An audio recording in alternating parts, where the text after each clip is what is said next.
آپ نے حال ہی میں یہ خبریں تو سنی ہوں گی کہ آرمینیا اور آذربائیجان کے درمیان جنگ میں ترکی نے آذربائیجان کا ساتھ دیا، جبکہ روس جو کہ دنیا کی سب سے بڑی ایٹمی قوت ہے اس نے آرمینیا کا ساتھ دیا ہے۔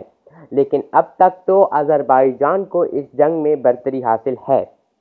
یہ کوئی عام بات نہیں ہے، کیونکہ ترکی جو کہ دنیا میں ایٹمی ہتھیار بھی نہیں رکھتا اور اس کے مقابلے میں ایک ایسا ملک تھا جو کہ دنیا کی سب سے بڑی ایٹمی طاقت ہے، روس۔ اور اگر روس چاہتا تو آذربائیجان، ترکی اور آرمینیا کو ختم کرنا اس کے لیے کوئی بڑا مسئلہ نہیں تھا، لیکن ترکی نے روس کو پھر بھی شکست دی اور آذربائیجان اب تک یہ جنگ جیت چکا ہے۔ آخر ترکی اتنا طاقتور کیسے ہے؟ آئیے دیکھتے ہیں۔ سب سے بڑی طاقت اور کمزوری جو ترکی کی ہے وہ اس کا جغرافیہ ہے۔ ترکی آدھا براہ اعظم ایشیا اور آدھا براہ اعظم یورپ میں واقع ہے، اور ترکی چاہتا ہے کہ وہ یورپی یونین کا رکن بنے، لیکن اب تک وہ یورپی یونین کا رکن نہیں بن سکا ہے۔ اس کے علاوہ ترکی نیٹو کا بھی رکن ہے، جس کی وجہ سے ترکی ایک اہم ملک کی حیثیت رکھتا ہے، لیکن ترکی نیٹو کے قوانین پر اتنا خاص عمل درآمد نہیں کرتا۔ ترکی جو کہ ماضی میں سلطنت عثمانیہ میں دنیا کی سپر پاور رہ چکا ہے، اب اس سے برداشت نہیں ہو رہا کہ وہ ایک کمزور ملک کے طور پہ جانا جائے، اور ترکی اب دنیا کی سپر پاور کو ٹکر دینے والا ملک بن چکا ہے، اور اس کی سب سے بڑی طاقت اس کے صدر ہیں۔ جی بالکل، طیب اردوان کے دور میں ترکی نے بے حد ترقی کی ہے۔ ترکی نے IMF سے لیا گیا قرضہ طیب اردوان کے دور میں ترکی نے اتارا ہے۔ اس کے علاوہ طیب اردوان کے خلاف کی گئی فوجی بغاوت بھی ناکام بنا دی گئی تھی، جو کہ عوام کے ساتھ مل کے طیب اردوان نے ناکام بنائی تھی، جس سے ترکی کی جمہوریت بھی مضبوط ہوئی تھی۔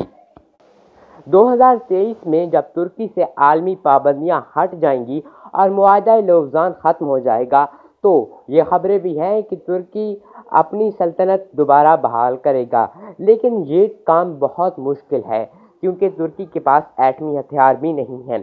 لیکن سلطنت بحال ہو نہ ہو، ترکی کو بے حد فائدہ ہوگا۔ ترکی کی بندرگاہیں اپنی ہو جائیں گی۔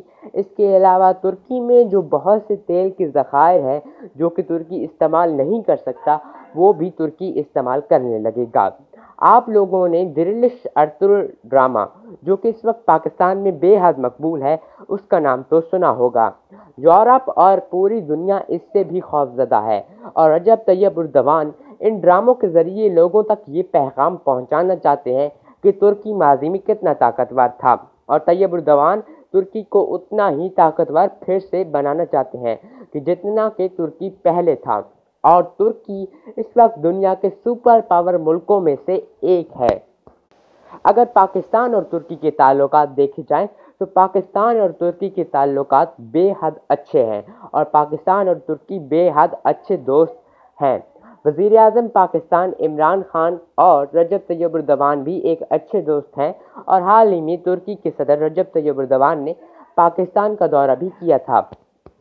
مسئلہ کشمیر پہ بھی رجب طیب اردوان نے پاکستان کا ہمیشہ ساتھ دیا ہے۔ یہی وجہ ہے کہ اب آذربائیجان کا ساتھ پاکستان نے دیا ہے، جو کہ ترکی کی اس مدد کا شکریہ ادا کرنے کے برابر تھا۔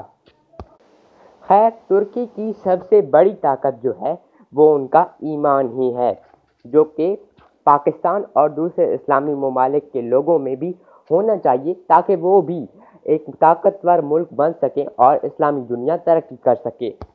اگر 2023 تک رجب طیب اردوان ترکی کے صدر رہے تو یقینی بات ہے کہ ترکی ایک بہت طاقتور ملک بن جائے گا، جو کہ اب بھی وہ ہے۔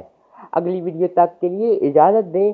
آپ کے خیال میں کیا سلطنت عثمانیہ دوبارہ بحال ہو پائے گی، اور ایٹمی طاقت نہ ہونے کے باوجود بھی اتنا طاقتور کیسے ہے؟ اپنی رائے سے کامنٹس میں ضرور آگاہ کیجیے گا۔ اگلی ویڈیو میں ملاقات ہوتی ہے، تب تک کے لیے اپنا خیال رکھیں۔ اللہ حافظ۔